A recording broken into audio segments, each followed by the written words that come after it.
trabajo con lo que es la inteligencia artificial. Y así como introducción se hace un guiño al test de Turing, que básicamente es una prueba diseñada por Alan Turing para definir si una máquina posee inteligencia o no. Entonces la prueba consiste en que se le hace una pregunta a la máquina, o un input de datos a la máquina, él te devuelve otro dato, y si ese dato no reconoces que te ha dado una máquina o un humano, entonces se puede considerar que es inteligente. ¿Vale? Este es el título del trabajo. Vale, y antes de entrar en materia hay que explicar qué es el Machine Learning.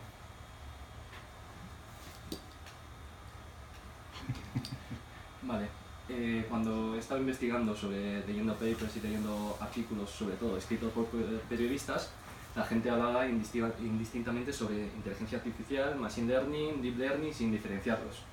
Entonces tengo que dejar claro que la inteligencia artificial es todo algoritmo que te devuelve un resultado que tiene sentido. Vamos, que es cualquier algoritmo, por ejemplo el típico juego de ajedrez, que tú lo pones en modo difícil y te hace un jaque mate en 7 jugadas y quedas con cara de tonto que no veas. Y entonces luego el machine learning es un subconjunto de inteligencia artificial que consiste en algoritmos que no hace falta reprogramarlos, ¿vale? Tú le metes un conjunto de datos, de input, y ellos van entrenándose solo y va variando según los datos que le introduzcas. Ya como novedad actual tenemos el Deep Learning, que consiste en redes neuronales, una simulación matemática bastante sencilla de lo que ocurre realmente en las neuronas. Entonces, explicado esto, podemos entrar un poco en materia. Yo pues he seleccionado los activos financieros de 4 empresas, con bastante capitalización bursátil, que es Apple, Intel, Santander e Inditex, que lo conoce todos ellos.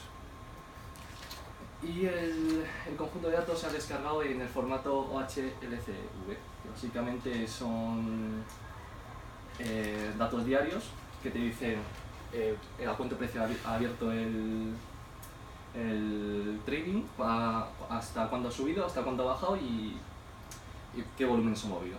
¿Vale? Y todo esto ha sido descargado de Yahoo Finance. Y ha sido un periodo comprendido entre 2004 y 2018. Aquí están las gráficas de las cuatro acciones, la evolución histórica de las 4 acciones en estos 14 años. Vale, ¿Con qué frecuencia está, perdona? Diario. Son datos diarios, porque no me dejaba en más pequeño. Lo mínimo es en diario. Un día. El siguiente paso es semanal y el siguiente paso mensual. El semanal y mensual pues se me queda un poco corto de datos. Claro, el eurodólar puede llegar hasta minutos, ¿sabes? Si tiene muchos datos, Sí. pero las acciones no guardan tantos datos. Entonces, para poder usar los algoritmos, yo he tirado de indicadores técnicos que ¿Te acuerdas cuántos datos eran más o menos en años? Que serían 200 y pico por... Era 3.000, del orden 3.700, algo así. Me salía cuando entrenaba hasta 3.700. Entonces yo he utilizado pues indicadores técnicos, que es lo que hacen todo el mundo cuando se hace un análisis financiero, tira de indicadores técnicos, que son funciones matemáticas que extraen datos de la serie original y aporta, bueno, no aporta más datos, pero simplifica los datos para hacer un análisis. El primero ha sido el más sencillo, que se ve en todos los sitios, en todas las páginas de stocks, que es la media móvil simple, ¿vale? Que simplemente es coger el valor de la función temporal, sumarlo, vamos, el en n que quieras, y dividido por n, una media toda la vida. ¿Vale? Y lo he cogido en periodos, aquí casi no se ve, en periodos de 5, 50 y 200. ¿Por qué esos números? Porque son números que salen en las páginas de Investing, de Yahoo Finance y Google. Si os fijáis, aquí pasa algo raro al principio. ¿Vale? Esto pasa por la propia función, que al coger 200 datos, aquí se queda sin números. Si empiezas por 100 y coges 200, pues se queda sin números y te escupe un not a number. Y queda este zurullo al principio. Entonces, el siguiente indicador técnico he cogido lo que es el lema, que es una media móvil exponencial, una media ponderada, que sigue esta fórmula aquí, que básicamente es coger la cotización del cierre, lo multiplica por un factor y le suma un histórico, vamos, para que tenga memoria de lo que ha pasado antes. Y en este caso he cogido, aquí casi no se ve, de 10, 30 y 100 puede ser, ahí no lo veo. 10, 50 y 100. 10, 50 y 100, que son la otra pareja de números para el corto plazo, el medio plazo y el largo plazo. ¿Vale? Entonces aquí si os fijáis aparece un zurullo similar al principio, que es básicamente por lo de antes. Bueno, aquí ya entramos en otros indicadores más potentes, que este es el índice de fuerza relativa, que la expresión matemática es la siguiente. Es un tipo de indicador tipo momentum, que significa que tienes que el delta, coges un delta en dos valores y oscilator porque oscila con el tiempo. Coges, si la acción sube son estos dos valores, se coge esta parte, si la acción baja se coge estos dos valores. Entonces luego se calcula el media móvil exponencial con n de 14 días. Y queda algo así, que se ve muy comprimido porque son muchos datos a lo largo tenemos poco eje y hay muchos datos. Pero ya esto oscila muchísimo más, pero como está bastante comprimido parece que oscila poco. Y el último indicador que he cogido es la media móvil de convergencia y divergencia, que se define como la media móvil exponencial de n1 y n2, cogido n1 y n2 con la misma función de antes, a 12 y 26 días, se calcula la media de convergencia. Luego la señal se define como calculamos otra vez la media exponencial con n3 de 9 días. ¿Vale? Luego se coge el histograma que es la diferencia de estos dos. ¿Y por qué estos días? Estos días son porque... Sí, dime, ¿por qué esos días? ¿Por qué se coge ese valor? Porque el autor que escribió que se inventó este indicador técnico, que normalmente son economistas, decidió poner estos días como referencia. Es lo que se lleva, si ves todos los análisis técnicos que se hace en todos los sitios, van a coger estos días. Madre mía. Sí, es que lo que tiene que poner un economista. Sí, sí. Enseñas algo de matemáticas y ya te empieza a derivar, diferenciar y bueno, pues sale algo así. Lo que quiere decir, según el autor, es que cuando, no se ve casi, pero cuando el valor cruza el cero y se hace positivo, es señal que tiene fuerza para subir, es indicativo de compra.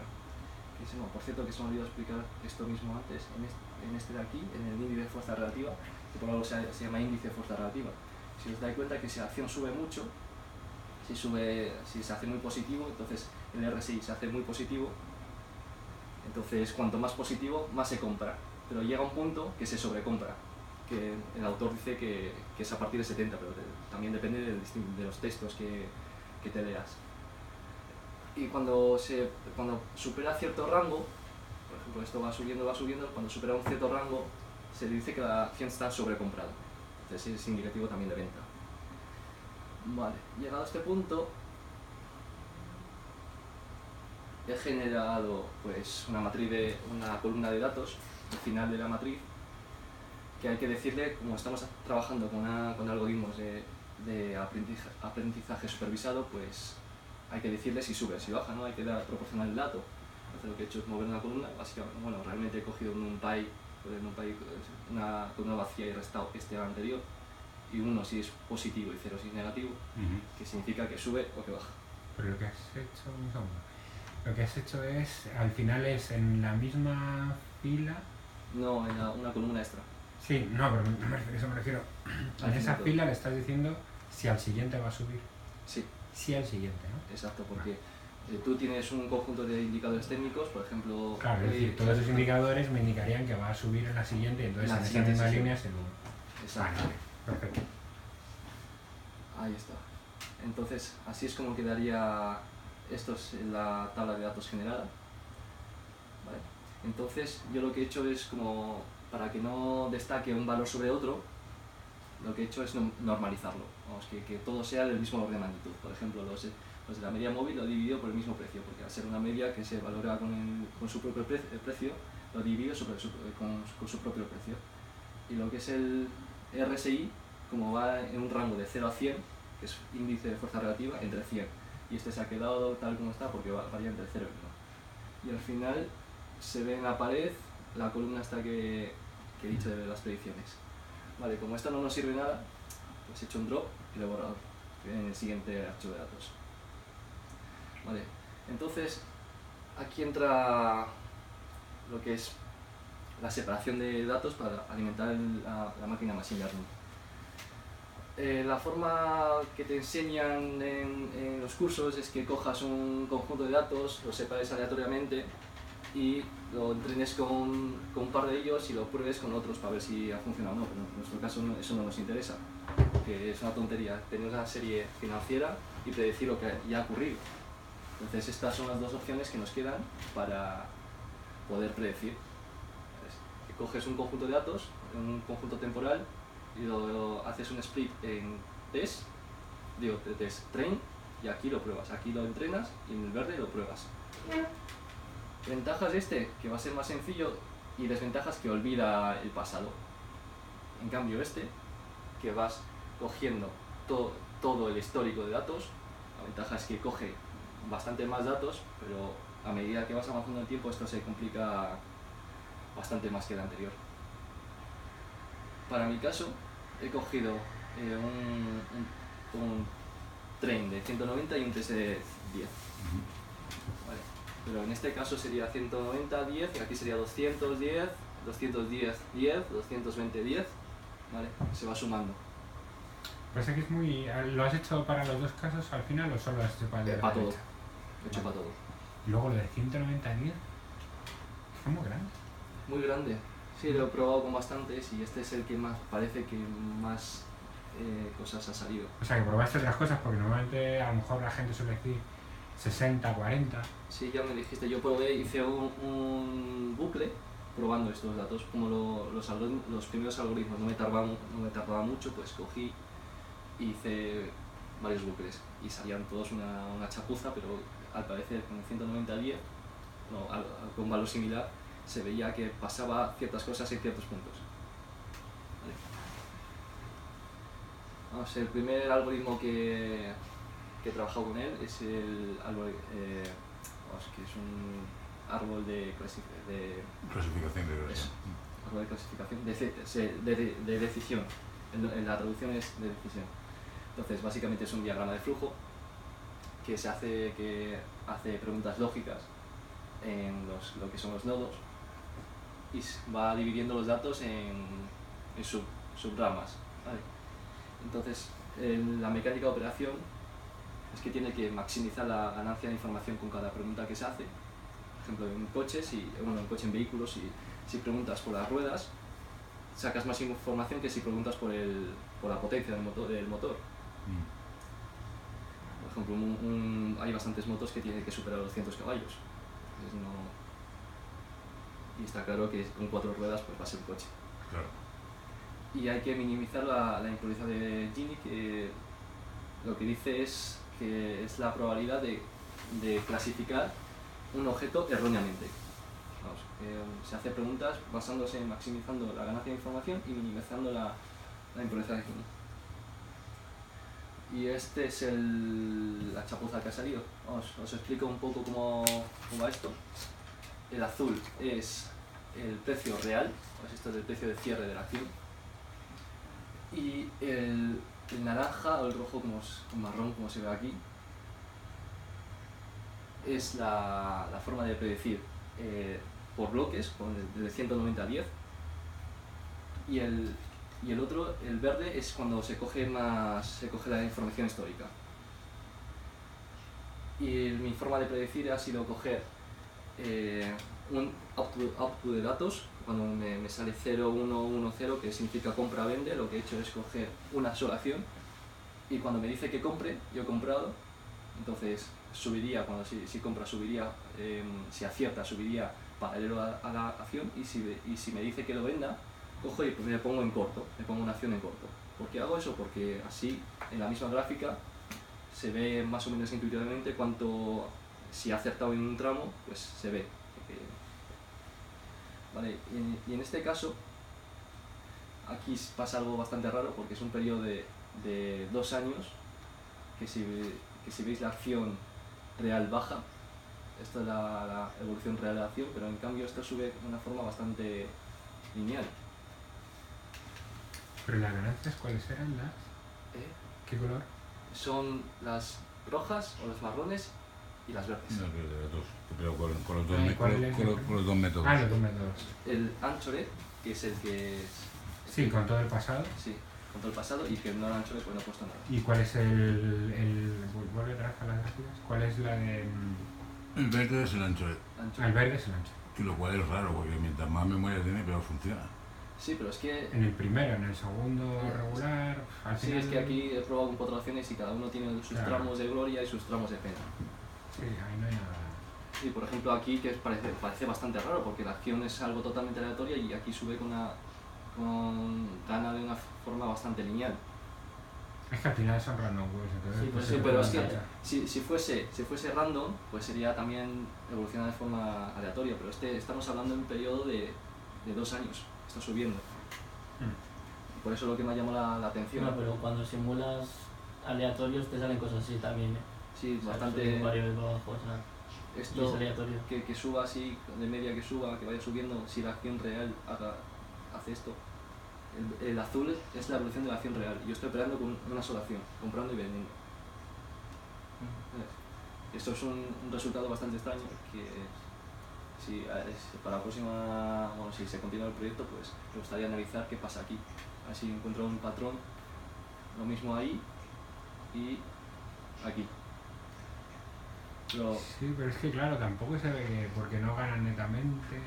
Bueno, o sea, ganan... es que lo que tienes que hacer es ¿Cómo has hecho la ganancia de todo esto? comprando y vendiendo una sola acción. Pero me refiero, ¿qué has supuesto? Porque los ejes Estos son los empiezan en años. 20 y pico. No, este es el precio. Sí, El ¿y de dinero. ganancias cuál es? A ver, he cogido, este es el precio real, ¿vale? Sí. El precio real de la cotización de una acción. Entonces, yo aquí, cuando empieza a operar, es a partir de 190, porque he cogido el 190 y a partir de 190 empieza a operar, pues según me va diciendo la máquina que si compro o vendo, pues yo compro y vendo. Si me dice Pero que no compro, están esos ejes. están en los mismos ejes, porque yo compro una sola acción. Si compro... Pues se te irá acumulando, o es que está todo en torno a real. Entonces lo que te viene a decir es que no se te ha acumulado nada. Que netamente no has ganado nada a lo largo del Sí, tiempo. básicamente sí. Incluso muchos pierden. Pero es un poco raro, porque a poco que esto vas ganando o perdiendo, pero se te va acumulando. De todas maneras, o sea, yo no entiendo si es la ganancia, o sea, tu ganancia neta, ¿no? No, es la ganancia respecto a la primera acción que has comprado. Vale. O respecto a la primera acción que Sí. he comprado. Tampoco desplazable, lo he ¿por puesto así. qué tiene que seguir al precio?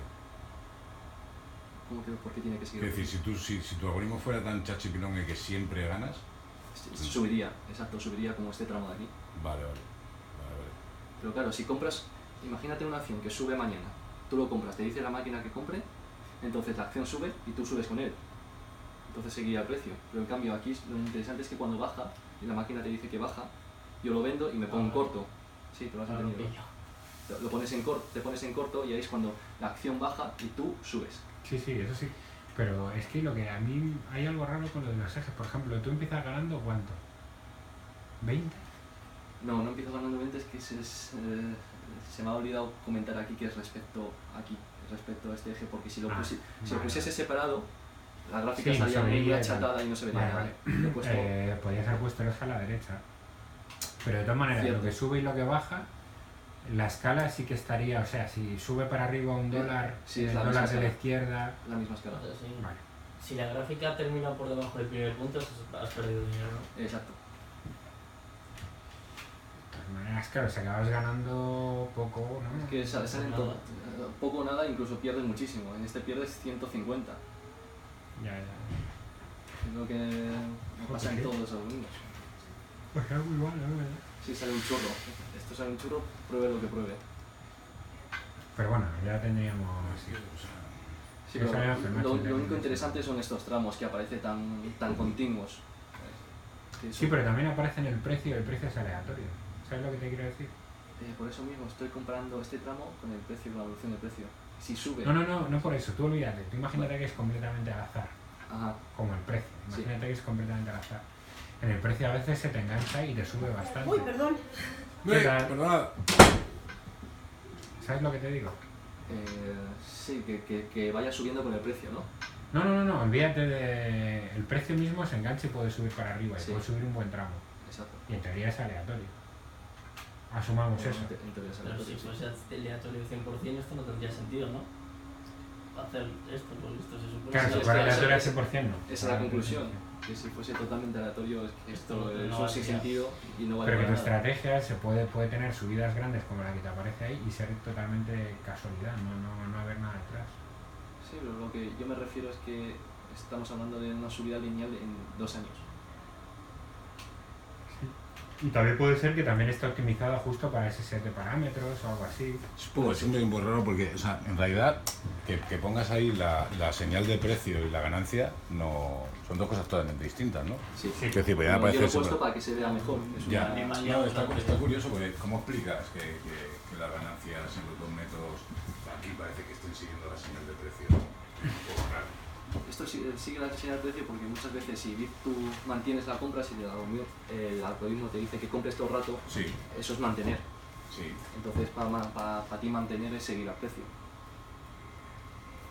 Y estamos, pero fíjate, date cuenta, No, porque tú puedes ganar independientemente de que el precio suba o baje. pero yo estoy operando con una sola acción. Sí. Que si lo mantengo, No, pues... lo que dice es, si el algoritmo le dice compra, Sí. irá Sube, siguiendo el sube, precio, sube, sube. pero justo como el precio. Porque Porque como él, solo compra una acción para que se vea la escala. claro, porque él gana el delta de ese día, o sea, iría como ganándose el retorno de cada día.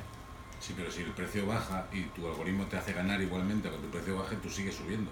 Sí, Sí, exacto, sí. por eso pasa Con lo esto. cual, es decir, tú en tu ganancia estás haciendo un acumulado.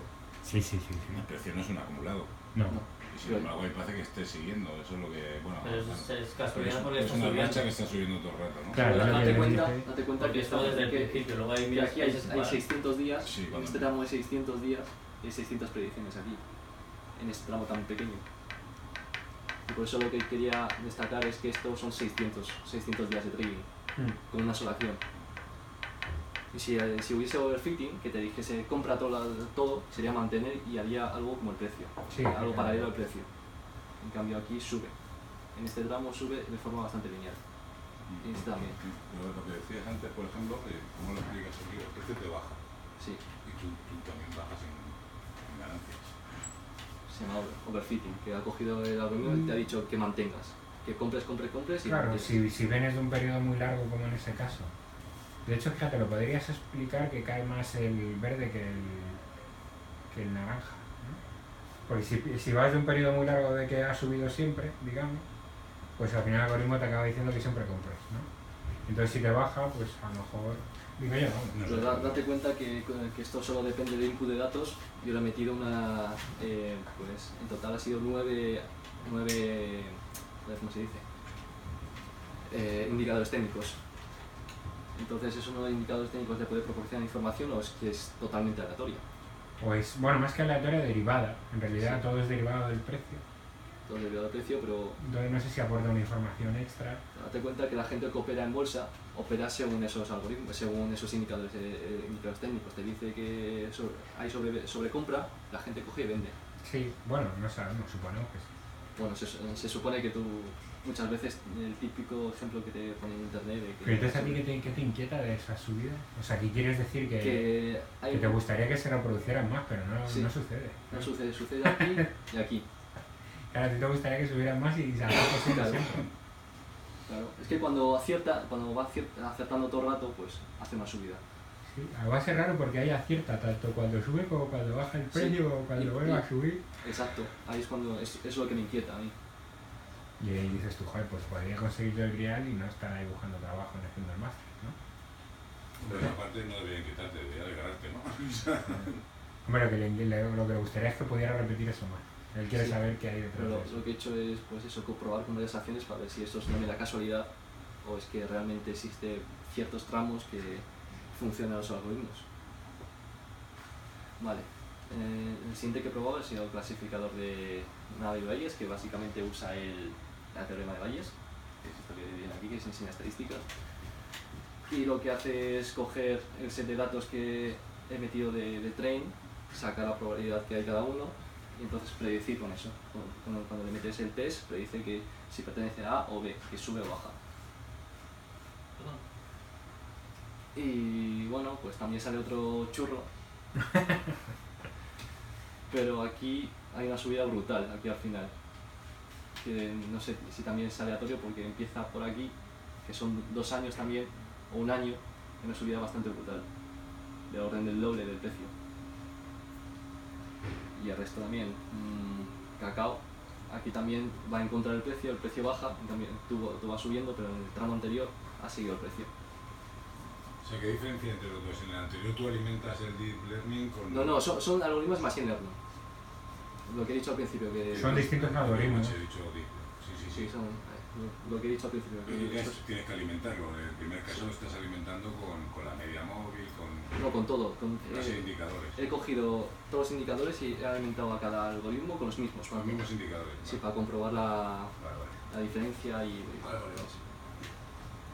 ¿Vale? Entonces el siguiente que he probado es K vecinos más cercanos con K igual a 10, que lo que hace algo parecido, que coge en su entorno a 10 puntos y depende de lo cerca que esté de uno o de otro, pues dice que es compra o venta. ¿Sí? Sí. Pero no había visto antes así, ¿vale? Bueno, entonces, pues otra patata. Si veis aquí, en este tramo de aquí también sube, pero es que es todo bastante aleatorio.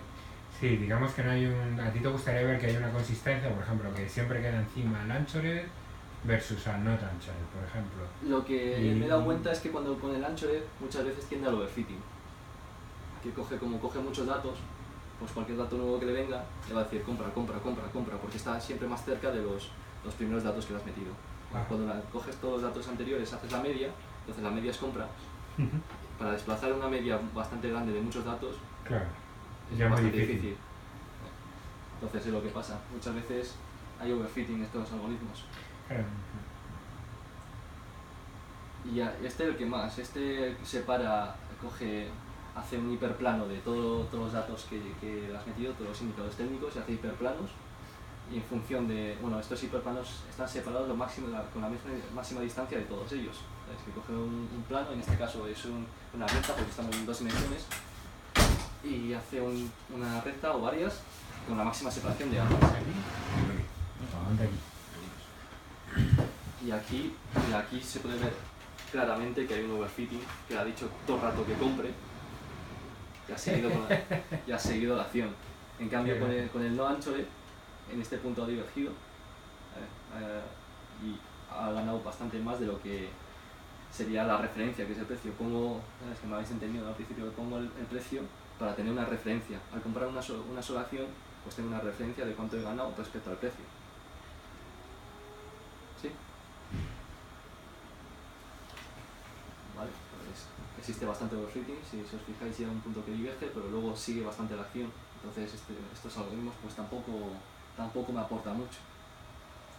Entonces esto es lo que me dijo Valentín el primer día, que también probase los algoritmos de Machine Learning Ensemble, que significa que coges varios algoritmos de Machine Learning, los juntas y sacas lo mejor de todos. En este caso, pues, como hemos visto antes que existe overfitting, pues separa el set de datos en varios árboles de decisión y después, por lo que salga, pues lo juntas.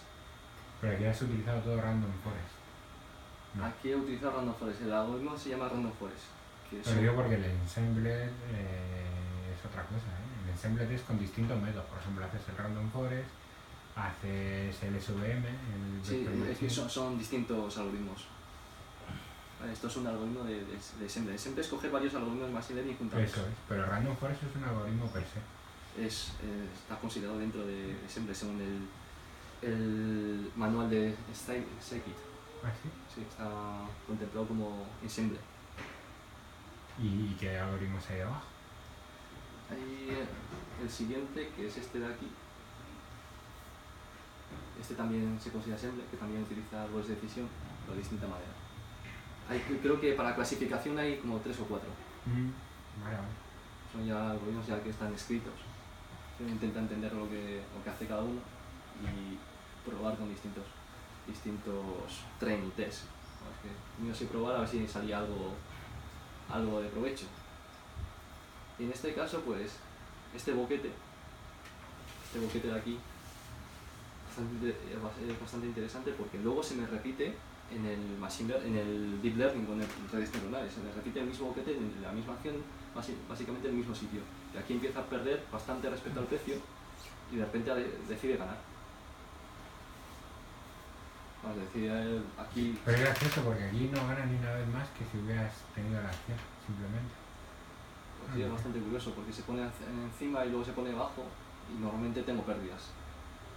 Y eso con casi todo. No sé si es por el método de operar en sí, porque cuando compras, lo que pasa es que cuando compras sigues la acción porque mantienes y cuando vendes la acción baja y tú te separas. Y por el propio algoritmo yo creo que es por ese mecanismo, que tú, cuando tú aciertas comprando, sigue la acción. Y cuando tú fallas vendiendo, se te separa mucho. Yo he sacado la conclusión que es por eso acaba casi todos por debajo de la acción. Otra cosa sería de separar lo que es las compras con las ventas, que si compras y si vendes separado. Eso también se podría probar, pero viendo el resultado, bueno, después de probar todos estos algoritmos de machine learning, pues entramos en el campo más sofisticado, que es el deep learning, de redes neuronales. Y he investigado sobre las redes convolucionales. Estas redes no sirven para las acciones porque se especializan. No sirven para las acciones, no sirven para series financieras o series temporales. Porque coge y coge una red neuronal, por ejemplo, esta es una red neuronal cuadrada, imagínate una matriz con 20 por 20, y una región de esa red neuronal se especializa solo tiene conexión con cierto campo. Entonces el uso ideal de estas redes son el reconocimiento de imágenes, porque esta zona se especializa, por ejemplo, en identificar aceras, caras, ojos, narices, ¿sabes? En cambio, esto sí que tiene bastante, en teoría sobre el papel, tiene bastante potencial para las redes financieras, porque hace bucles. Lo que hace son el mismo mecanismo que las redes neuronales clásicas, creo que no lo he explicado antes, que se supone que todas las redes, todas las neuronas de las capas siguientes están conectadas a todos los inputs. Lo que hace es coger la información de todas, aplicarle un peso y sumarlas, y luego cuando sale se le aplica una función de activación que depende del caso que quieras, se usa una u otra. En caso de clasificación se usa softmax y en caso de regresión se usa ReLU. Como decía antes, aquí lo que hace es copiar esta información de esta red aquí y poder transmitir otra vez a las mismas redes. ¿Pues son neuronas o redes? No, estos son neuronas, estas son las conexiones de las neuronas. ¿Y entonces qué haces? ¿Que realimentas algunas hacia atrás? No, esto es una neurona aparte, imagínate que está aquí aparte, se coloca ahí porque queda bien, porque es visualmente amigable.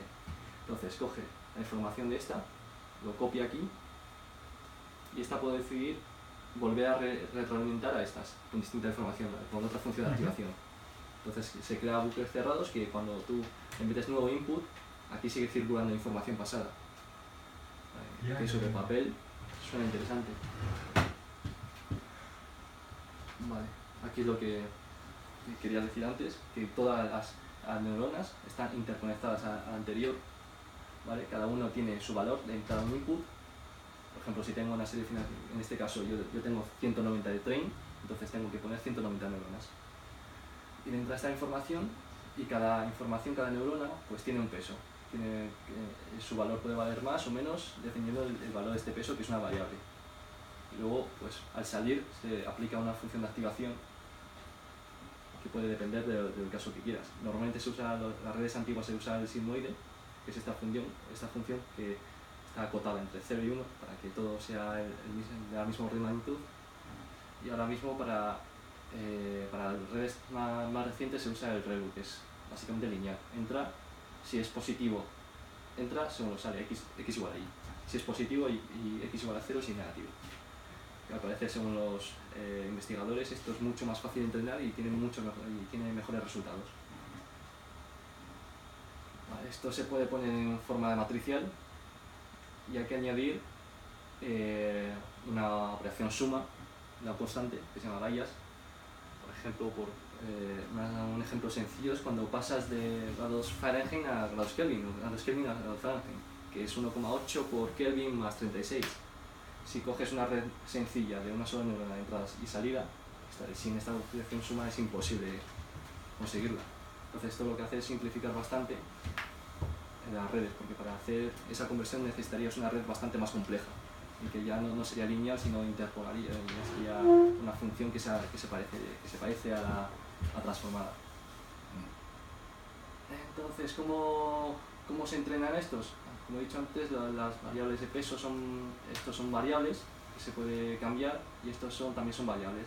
Entonces tú tienes una función de n variables, que en este caso son todos pesos y todos Bayes.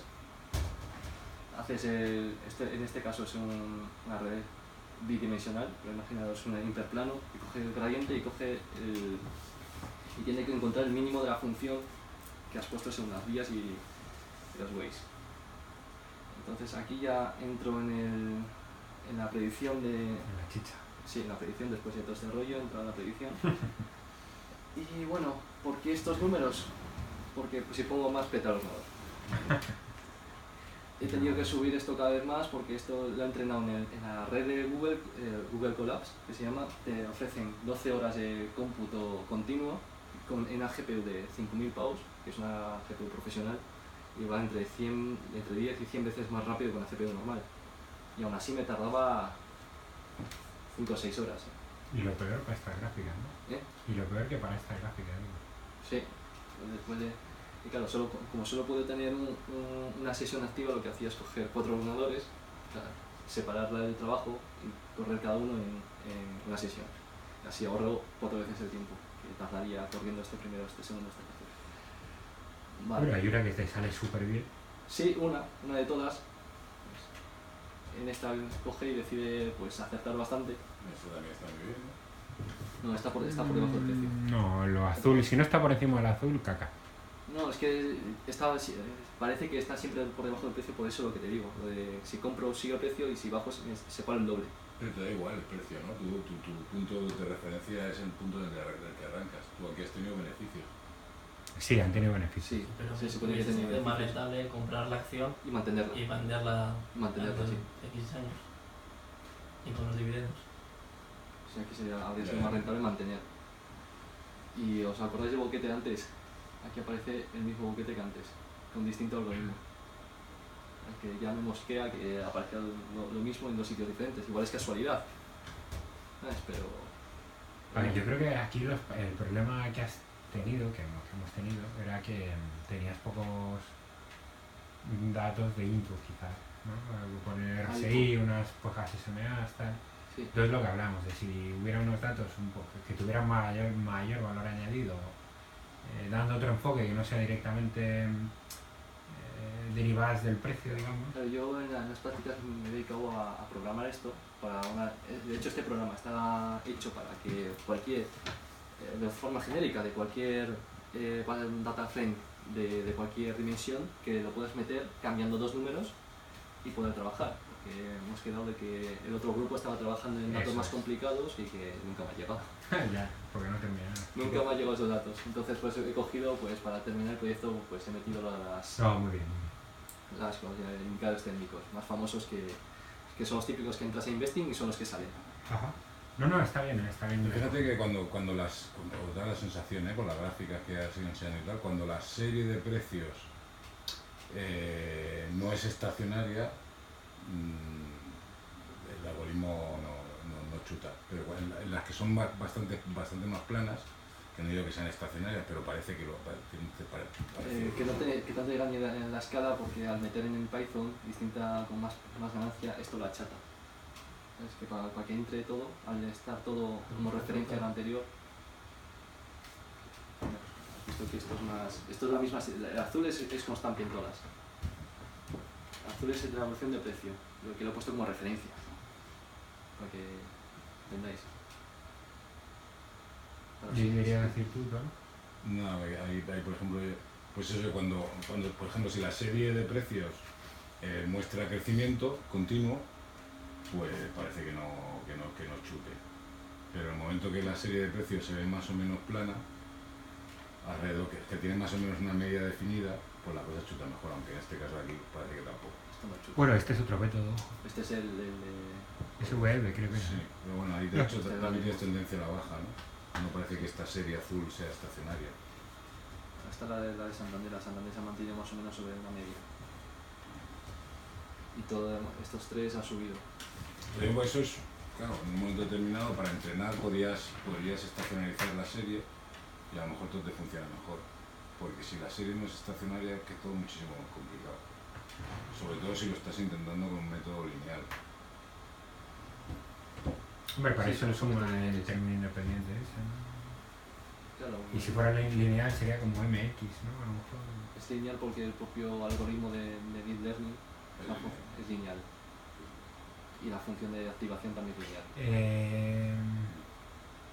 Sí, lo que pasa es que cuando empiezan a solaparse redes, o sea, capas de neuronas, ya empieza, como es combinación de ellas con otras combinaciones y tal, empiezan a hacer cosas no lineales, ¿no? Pues si una combinación lineal de cosas lineales sigue siendo lineal, ¿no? Sí. O sea, aquí el método, digamos, lo que tiene de mágico es que al final te estabiliza los pesos. Que el proceso de encontrar los pesos es el que es un proceso no lineal, finalmente. Pero bueno, la ecuación final tú estás haciendo una interpolación lineal para adivinar lo que viene después. ¿Y por qué he cogido solo dos capas ocultas? Es por el propio sistema, el algoritmo de entrenamiento que coge, varía en una red neuronal, se llama Back Propagation, coge y empieza a ajustar. Tú sacas el vector gradiente, ¿vale? Imagínate que esto es el vector gradiente. Entonces lo que pasa es que cada término te dice la dirección de máximo crecimiento. Sí. Entonces coge y pondera con más fuerza el que tenga más crecimiento, entonces, y ajusta esa línea. Entonces cada vez que vas yendo para atrás, ajustando para atrás, se pierde toda información y lo que más se ajusta es la parte final, porque empieza a ajustar desde aquí, desde atrás. Pero que eso lo utiliza más capas, ¿eh? O sea, normalmente para decirle Me peta el sistema. Claro, Sí. pero Deep Learning normalmente es eso, que tiene muchas de esas capas, no es más que Machine Me Learning. peta bastante el sistema. O redes neuronales con muchas capas, sí. Sí, lo último que he intentado, esto ha sido ya no por la programación, que también, que hasta que descubrí que el propio algoritmo trabaja con matrices de 3 dimensiones, pues no me funciona el algoritmo. Hasta que descubrí que era hacer un simple reshape con 3 dimensiones y ya funcionaba. Decía todo el rato que el input no coincidía con lo que debería ¿Y entrar. esto qué son las redes LTSM, Long Short Term Memory? Estas son las redes recurrentes, que tienen memoria. Esas son las que nos has hablado antes, las recurrentes. Sí, estas son las que tienen memoria. ¿Y las has llegado a probar aquí también? Sí. De hecho está explicado en el trabajo con las fórmulas, que depende de la función que le llegue a cierto punto, pues decide olvidar o se queda con esa información. Vale, y estas redes pues he tenido que bajar aún más las neuronas, porque ya te digo que esto en el servidor de Google lo puse con las mismas condiciones que antes y me echaba el mismo servidor porque he superado el tiempo de cómputo. Pero 1024, por ejemplo, de número de neuronas por capa, dices, ¿no? Sí, hay 2 capas, una de recurrente y otra clásica, otra normal. No, pero digo, ¿cuántas neuronas tiene cada capa? 1024. ¿Y por qué tanto? Porque cuanto más neuronas mejor. No necesariamente, porque al final las neuronas están siendo tu input de, como digamos, la memoria de tiempo atrás también. Entonces, Cuanto más neuronas tengas, más funciones puedes extrapolar linealmente. Funciones no lineales. Cuanto menos neuronas solo puedes hacer una función lineal. Con 2 neuronas puedes combinar 2 funciones lineales. Sí, pero que estás hablando que estás teniendo en cuenta en tu modelo 1024 pasos hacia atrás, ¿vale? Que estás alimentando a tu modelo con el punto donde estás menos 1024, como estás en día, estás metiéndole cada vez, en cada punto, cuando tú quieres calcular esas relaciones lineales, estás metiéndole 2 años. 2 años más o menos. No, Más, las 3 neuronas años, no tienen nada que ver.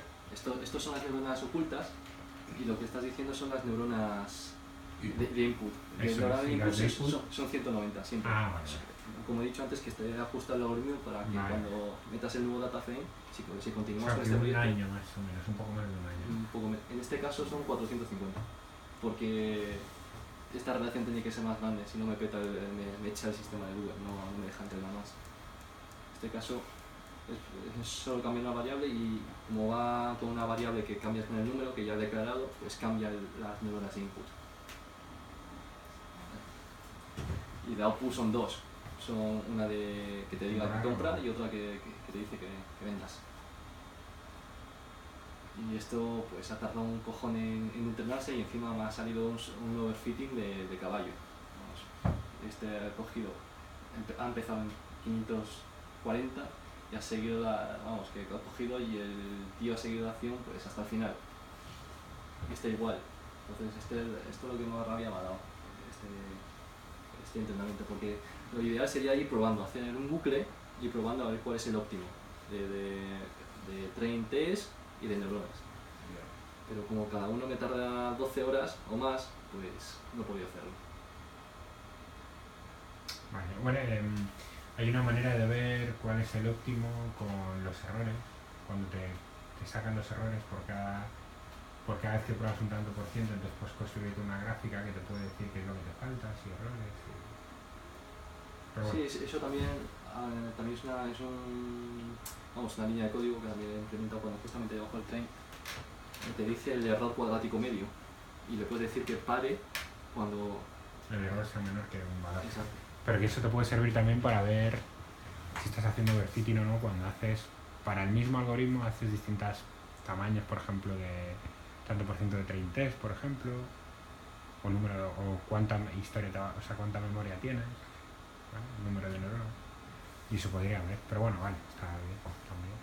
Bueno, en todo caso aquí el problema es que como en el fondo no sabes qué coño estás haciendo, pues claro, voy a barrer todos los si pudiera barrería todos los parámetros a donde funciona mejor, pero tampoco sé por qué va a funcionar mejor ahí. Y a ver, estaría barrer todos los parámetros, pero es que tenemos una computación limitada y no podemos. Ya. En casa yo tuve una semana en casa y dije, no, por culo, al Google. Una Qué semana. bueno, pues muy bien. Yo tengo un i7, en casa tengo un i7 de... Sí que es bueno. Sí, de 8 núcleos y una semana y seguía ahí dando vueltas. Ya. Y en Google pues te lo sacan 100 veces más rápido. Pues eso, que para futuros proyectos que se use el Google Colab desde el principio, porque yo no sabía de su existencia. Ni yo tampoco, no me acabo de enterar. No lo sabía. Y fíjate que el formato de las gráficas son distintos de fondo, porque lo he sacado de Google Colab. Bueno, puedes usar también lo de la escuela, ¿no? Aquí me dijiste. Sí, en la escuela también se puede usar. Pero bueno, también. Y eso que funciona con la GPU gratuita, profesional. El entorno es idéntico al que programamos nosotros, vamos, que una vez que entras, vamos, que no tienes que instalar ni TensorFlow, ni Keras, ni nada. Entras y programas. Así que para los futuros proyectos esto sería ideal empezar. Porque para empezar ya tienes que buscar cómo instalar ciertos paquetes y ya pierdes tiempo. Y son 12 horas de uso, no te dejan pasar. Se supone que según ellos 12 horas para un fin no comercial es suficiente. Obviamente no te van a regalar potencia de cómputo así infinito. La otra opción es Amazon Cloud, que tiene un cojón de CPUs también es un cloud, pero ese ya cuesta como 2 euros la hora. Nosotros se supone que aquí tenemos buenas maquinotas. ¿Qué cuántos CPUs tenéis? He visto que son un clase de 40, 12, hasta 40 tiene. 40 CPUs. y esta GPU es 100 veces más rápido que una CPU, así que sale más rentable tenerlo aquí. Seguramente. Porque las GPUs tienen más núcleos, ¿verdad? ¿Cuántos núcleos tienen? Lo que pasa es que las GPUs sí, tienen muchísimos más núcleos. Normalmente están entre los 2000 y 4000 CUDA cores, que es en este caso no me acuerdo qué GPU era, pero es una Tesla K80 me parece que es un dual core de 4000 CUDA cores cada uno. Y vamos, que se nota muchísimo la diferencia. Yo lo puse y hostia, que esto avanza muchísimo más rápido. Y bueno, el tiempo es un factor limitante que no puedes barrer todas las posibilidades y tampoco sé si esto va a funcionar si barro todas las posibilidades. Entonces me metieron en un sitio donde es que bueno, la historia es, joder, que has aprendido a programar, primero de todo, que no sabías. Y el código está publicado, ¿sabes? He puesto enlace por si lo queréis descargar y lo queréis echar un vistazo. Y que es sencillo, la parte de esta de Machine Learning es bastante sencillo de modificar. Lo programado pensando en el data frame que me ibas a pasar. Y eso, que lo programen que lo corran en Google Colab y ya está. Vale, pues muy bien. Es un trabajazo, chaval. Porque esto no se hace nada en la carrera y esto un daco.